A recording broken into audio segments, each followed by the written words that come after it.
Hello and welcome. My name is Angela and I'm the Financial Wellbeing Program Manager for BankVic. I'm delighted to be hosting our very first Financial Wellbeing webinar today, the beginning of what we hope will become a regular and valuable series for our members. Today's session is brought to you in partnership with Crime Stoppers Victoria, and I'm delighted to be joined by the incredibly knowledgeable Corch from Shogun Cyber Security.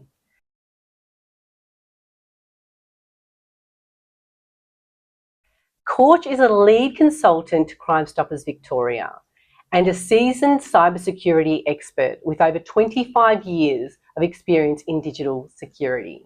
Corch works across a wide range of sectors, including federal government, banking, telecommunications, not-for-profit, and small business. He helps individuals and organisations understand how everyday online behaviours can expose them to risks and, more importantly, how to stay safe. We're so pleased to have him with us today. Welcome, Corch. Thanks very much for having me, and thank you for that amazing introduction. I'm really pleased to be here and excited to share some knowledge with the BankVic members today.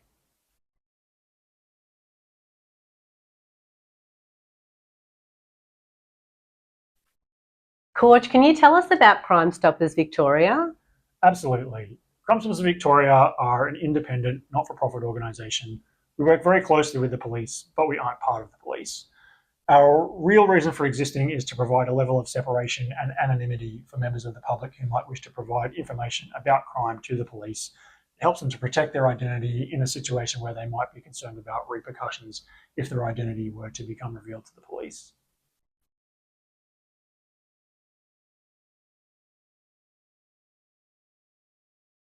October is Cybersecurity Awareness Month. Can you provide some insight to our members about why ordinary people might be targeted by scammers and cyber criminals? Yeah, I think it's a really interesting question.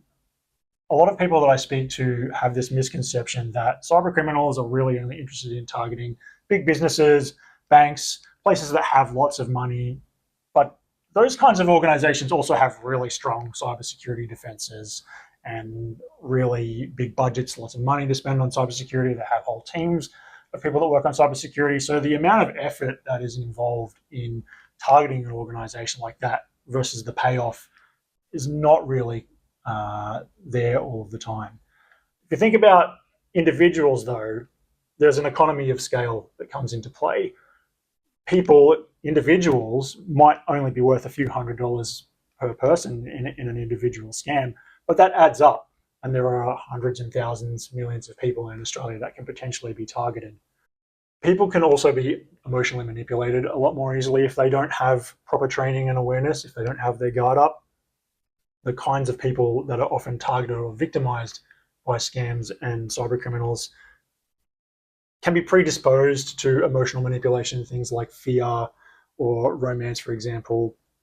If you think about the kinds of scams that you hear about in the news, the ATO's ringing up and they're saying, I'm going to arrest you because you have this unpaid tax debt. Yeah. It creates this sense of fear. And if you have not been trained to watch out for that sort of thing, it can create a real imperative for you to act on that. And scammers like to exploit that kind of manipulation technique.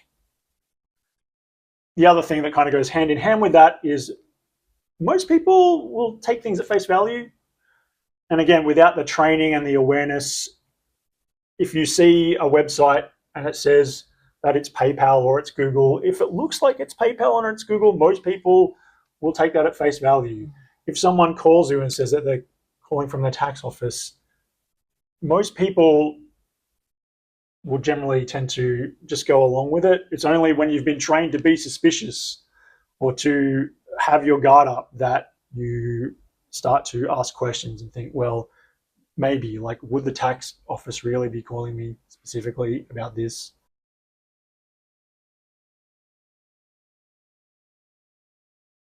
Are there any other things our members should be aware of that might make them targets? Yeah, so there's a couple of things. I mentioned earlier that big businesses have a lot of money to spend on cybersecurity. So people in general are just softer targets, and they often exhibit behavior that will identify themselves to cyber criminals. So when we talk about, oh, I'm not interesting, why is anyone going to come after me? Often it's the things that people do that can put them on the radar of cyber criminals. For example, if you click on a link in an email, it might not necessarily be a malicious link to begin with, but it could just be something that sends a signal back to a cyber criminal that says this person is the kind of person that clicks on links, and that then makes you a target for a real phishing campaign. People are also much lower risk to target than bigger organizations. If you think about the Optus breach that happened a couple of years ago, the government got involved, the police got involved. That attracts the kind of attention that cyber criminals generally prefer to avoid. But if you go after individuals, you're less likely to draw that kind of attention. People's identities are also able to be exploited. So if you think about your email address and how you use your email address to sign up for a bunch of other sites and services. So if a cyber criminal is able to compromise your email account, they can potentially also get access to a lot of your other services. So there's a scalability that comes to being able to compromise people's identities. And the last factor that I really want to, highlight is people's information is actually really easily monetized. And when people say there's nothing interesting about me, why would anybody want to come after me? Just who you are is a worthwhile thing for a cyber criminal to be able to control, because they can use your identity in identity theft to conduct fraud, sign up for other services in your name, maybe apply for a credit card. And that kind of information is really easily monetized by cyber criminals. Thank you so much for that. I know I've learned a lot from that information. I'm sure our members have too.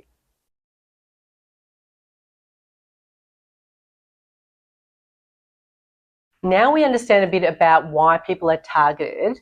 Can you walk us through some of the techniques scammers and cyber criminals might use? Sure. So one of the most common that we see is something called social engineering. In cybersecurity circles, it's a fancy word for we trick you into doing something that you shouldn't do.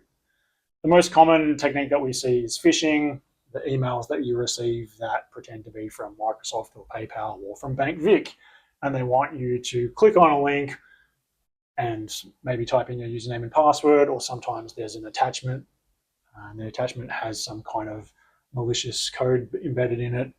But the idea is that you need the user to interact in some way. So we're kind of like phishing for the user to get them to take an action which enables the cyber criminal to further engage with that individual's account or take over their computer or something like that. A similar vein to that would be an impersonation scam. Rather than, the email delivery, this is kind of where you get that phone call from the ATO, or sometimes you might get someone knocking on the door and they claim to be from a charity and they're supposedly collecting credit card details for charities so that you can donate to them. I don't know. I get people coming to my door sometimes and they don't look very official. They have like a high-vis vest on and a clipboard. But again, people are predisposed to kind of taking what they see at face value. So if you're not really on the lookout for those kinds of scams, you might just be like, okay, well, sure, here's my credit card details. I mentioned romance and investment scams earlier before as well. So this is where you maybe prey on people that might be lonely, people on dating sites, social media, maybe in online communities where there are people that tend to be isolated socially or something like that. And the idea is to kind of build a relationship of trust with a person. It's a little bit more of a long con kind of thing. And you eventually, there's the questions, I need money for this, I need help with that. So it's a little bit more of a long game, but can potentially be more of a payoff for the scammers on the end of the line. And the sad thing now is that it's become very industrialized as an industry. So a lot of the time when people are talking to someone on one of these platforms, they think that they're talking to a beautiful woman from some other country, and it's actually a man in a slave call center somewhere. And it's really dehumanizing. The last one here that we've got is a baiting scam, and it's kind of like a bait and switch where you might a person might think that they're downloading a file. It could be a document, or it could be like a game or something, but actually there is malicious code in there, there's a virus or something, and the people are basically getting more than they bargained for.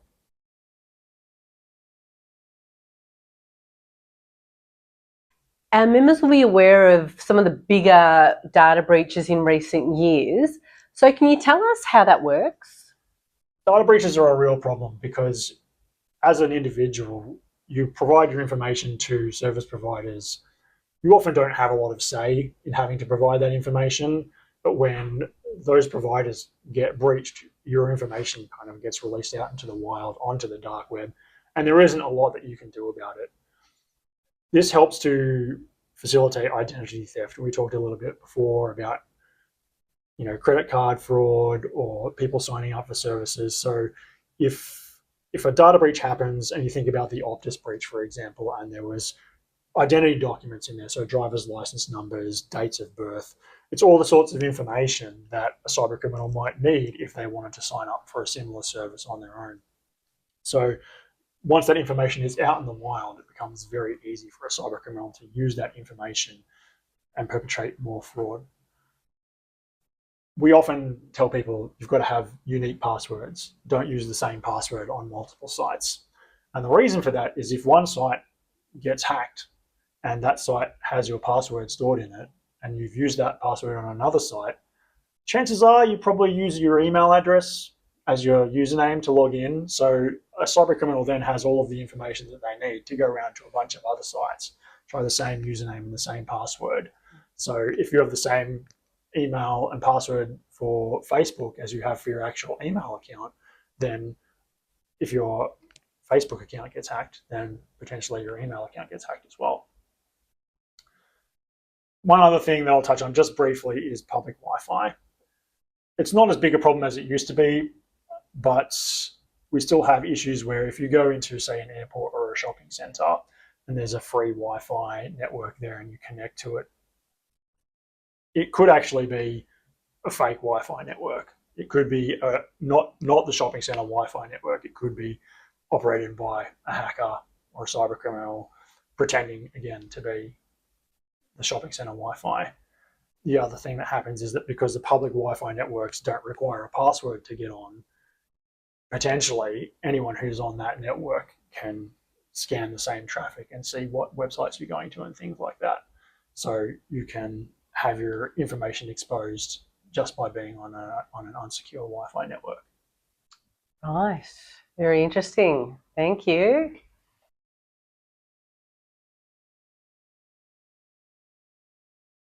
One other thing I'd really like to highlight for your members is the risk around malicious websites and browser extensions. We talked a little bit earlier around impersonation and phishing. One of the things that goes hand in hand with that is like a fake website, a website that impersonates another website. So if you think that you are going to eBay and it's not eBay, maybe it's eBoy, but it looks like eBay, you could potentially be scammed into buying a product that isn't a real product, or putting your credit card information again into a site that is really just there to harvest credit card details. It's not actually an e-commerce site at all. So the flip side to the legitimate website being impersonated is when the legitimate website gets hacked itself, and the hackers, they install malicious code onto the site. So when you go there, it does something to your web browser that you wouldn't want it to do. Maybe it redirects you to a gambling site, or it downloads a file onto your computer. Sometimes it will steal information like browser cookies that enable the cyber criminals to log into your other online accounts. This is less likely to happen on those big sites like eBay, but if you frequent lesser known sites or smaller websites, online communities perhaps, that kind of thing can happen sometimes. An unpatched web browser is another real problem. So if you use Chrome or if you use Edge, Safari, whatever it is, it's really important that you keep it up to date. There are new versions coming out quite frequently, and your members will probably be quite frustrated with the number of times that they get asked to update Google Chrome or whatever. But it's actually really important, because the reason those updates come out is Web browsers is a very complicated piece of software, and lots of security vulnerabilities and weaknesses get discovered in them all the time. The vendors, thankfully, release fixes pretty frequently, but it just means that you have to update often. If you run an old web browser, then you've got all those web vulnerabilities in the browser that can be exploited. And so if you do get tricked into going to one of these malicious websites that has malicious code built into it, then you're more likely to be able to be exploited or attacked by a hacker if your web browser is out of date. And related to web browsers is the extensions. So we've all got plugins in our browsers like ad blocking, maybe Grammarly, things that help you search for stuff on the web. Those plugins, they run in your browser on your computer, and sometimes if you install a plugin that is not a reputable plugin, if it just comes from some random developer, it could be actually a hacker has put that plugin into the Chrome store perhaps, or it might have been a plugin that was previously okay, but somehow it's been overtaken by cyber criminals, and now it's distributing malicious content into your browser. The plugins are a real problem because a lot of the time they ask for this one permission, that is, it wants to read all of your sites and data. And that basically means that it can read everything in your web browser. So one of the things that comes up in this field particularly fairly frequently is like cryptocurrency theft. People have browser extensions that help them manage their cryptocurrency wallets and things like that. And if it's a malicious extension, it can actually steal the cryptocurrency out of people's wallets. So it's very important when you're installing a browser extension, be mindful of where it comes from, look at the reviews, see how many other people are using it, and think about what is the trustworthiness of this particular developer or browser extension.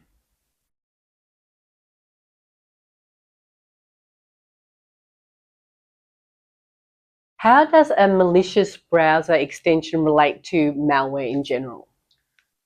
So malware is a kind of a generic term.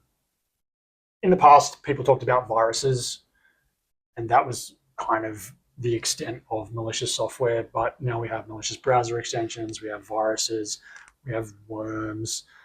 It's more of a sort of catch-all term for any kind of malicious software that might run on your computer. So a malicious browser extension is one example. A malicious mobile application might be another kind. Or if you download a program from the internet, like a game or something, sometimes there can be malicious code embedded in that. One of the things that is a common delivery method is people use pirate software. It's particularly frequent in gaming. People download a game off an illegal download site, and they have to crack the copy protection on it. And often, the process of doing that, the people that have done it have embedded some kind of malicious code in there. Right. So you have to be very careful about what you download from the internet. Definitely don't download illegal games. But even if you download software from just what seems like a regular website, often there are tools, things like file converters, and particularly so this happens online a lot now, as if maybe you need to convert a PDF file to an image. And so there'll be a website you search for convert PDF to image file, and you get a bunch of websites pop up, and they ask you to upload the file, and it provides the file for you to download. There are a bunch of sites out there that do this. They all look seemingly legitimate, but you don't know what you're getting when you download the converted file. There could be malware embedded in that. One of the other ways that we see malware distributed a lot is on USB sticks. So if you find a USB stick lying around on the floor somewhere, what do you do with it? Most people's impulse would be just to plug it in and see what's on it, right? Right. So if I'm a hacker and I want to break into a company somewhere, I just leave a bunch of USB sticks lying around in the car park. Someone picks it up, plugs it into their work computer, and happy days for the hackers. But you don't really know what you're getting, I guess is what I'm saying. So if you find a USB stick lying around, I would just say don't plug it in.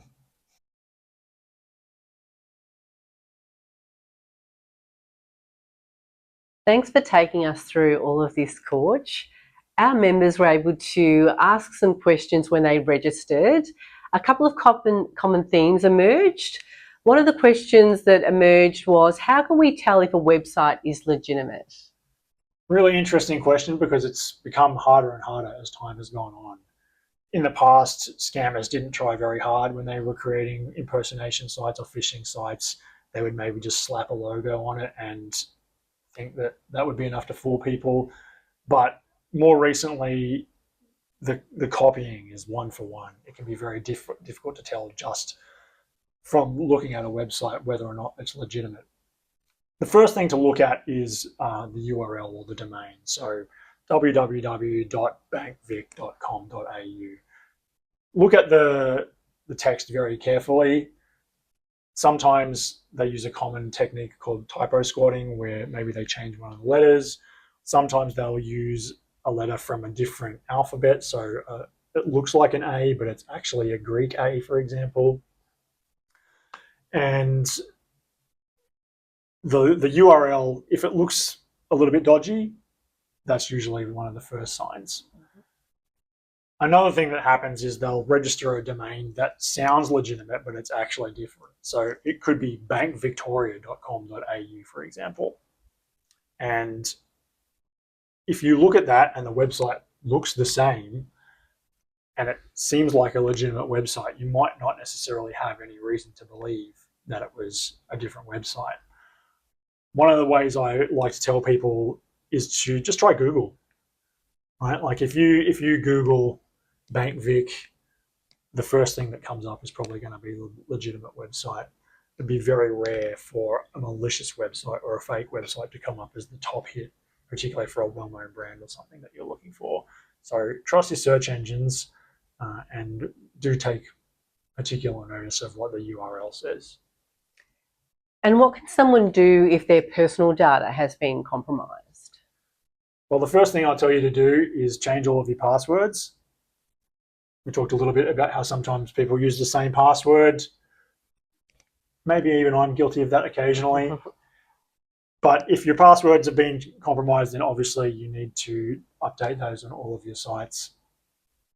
The other thing is that you should notify your financial institution, obviously. Sometimes you might want to put what's called a freeze on your credit file.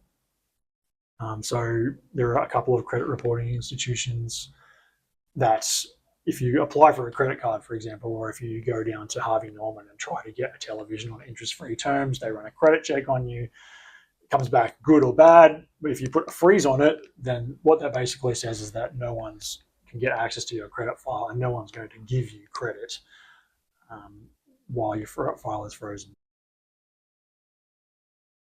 Thank you to everyone who joined us today. We truly appreciate you taking the time to be part of this important conversation around financial well-being and online safety. A recording of today's session will be available on our website in the coming days. For those who registered, you'll receive a copy of the presentation along with responses to any questions we didn't cover in the webinar, and a copy of the Smart Scam Guide, produced in partnership with Crime Stoppers Victoria. Thanks again, and until next time, stay safe online. And thanks very much for this great opportunity to collaborate between BankVic and Crime Stoppers Victoria.